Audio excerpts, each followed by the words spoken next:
Lundi, nous sommes le 7 octobre 2024. Bonjour à tous et merci de votre fidélité à notre antenne.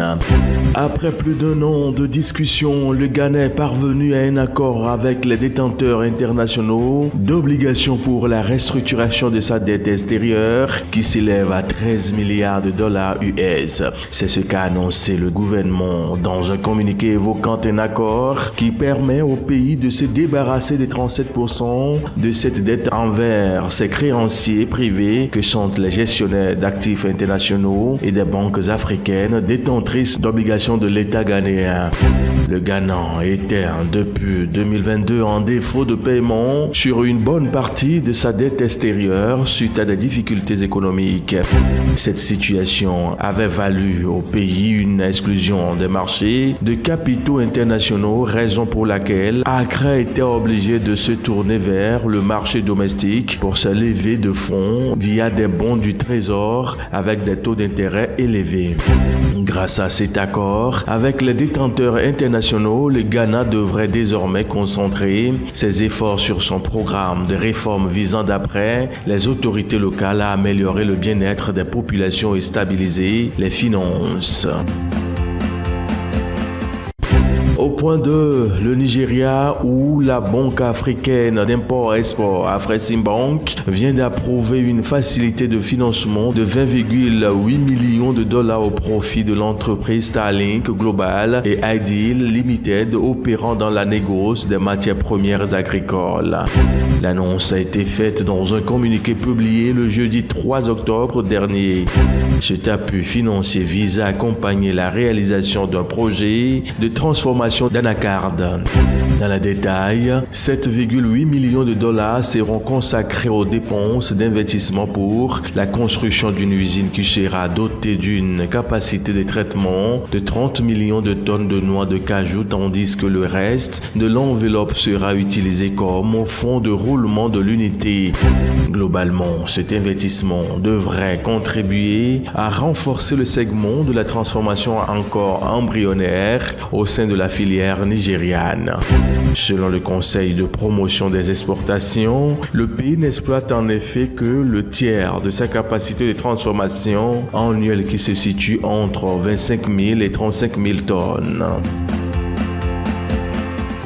Au Mali, l'exportation des amandes de karité est suspendue jusqu'à nouvel ordre depuis le jeudi 3 octobre dernier par un arrêté conjointement signé par le ministre de l'Industrie et du Commerce et celui de l'Économie et des Finances. Cette décision qui s'applique également à d'autres oléagineux, notamment le sésame et le soja, fait écho à une décision similaire adoptée par Burkina Faso le 18 septembre dernier. À l'instar du pays des hommes intègres, la décision du gouvernement malien vise à rendre disponibles les amandes de karité utilisées comme matière première par les unités industrielles de transformation au niveau national. Selon les données officielles, le Mali a exporté 27 988 tonnes d'amandes de karité en 2021, générant 7,69 milliards de francs CFA de recettes, alors que les expéditions de beurre de karité qui ont atteint 3151 tonnes ont rapporté 2,04 milliards de francs CFA.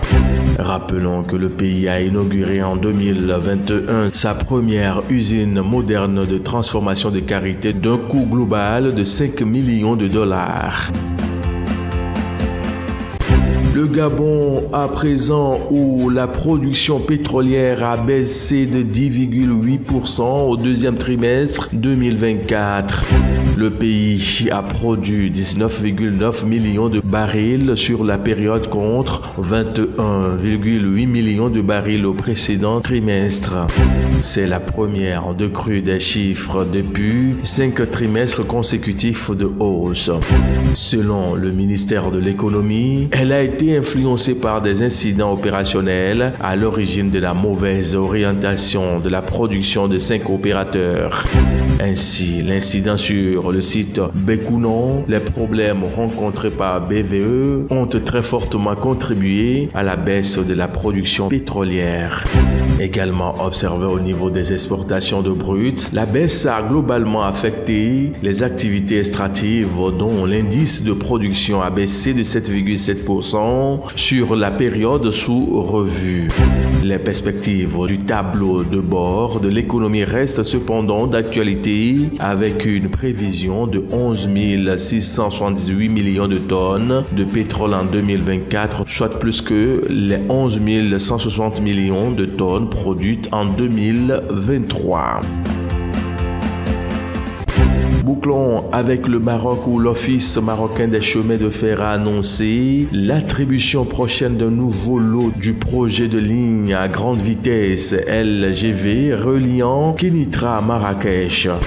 Budgétisé à 612 millions de dirhams, soit 62,5 millions de dollars environ, ce marché dont l'appel d'offres est en cours porte sur la fourniture de 60 000 tonnes de rails devant servir à former les voies ferrées.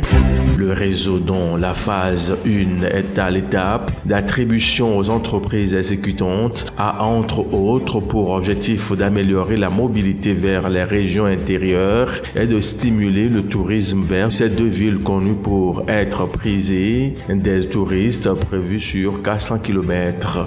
La ligne Kénitra-Marrakech fait partie d'un vaste plan de l'ONCF qui vise à construire 1300 km de lignes à grande vitesse et 3800 km de lignes à moyenne vitesse. L'objectif est de mailler le territoire marocain et rendre disponibles les services ferroviaires dans 43 villes, dont 23 actuellement. Cela portera à terme à 87% le taux de couverture de la production nationale par les services ferroviaires. Mesdames, Messieurs, merci de votre fidélité. Très bonne suite de nos programmes à vous tous.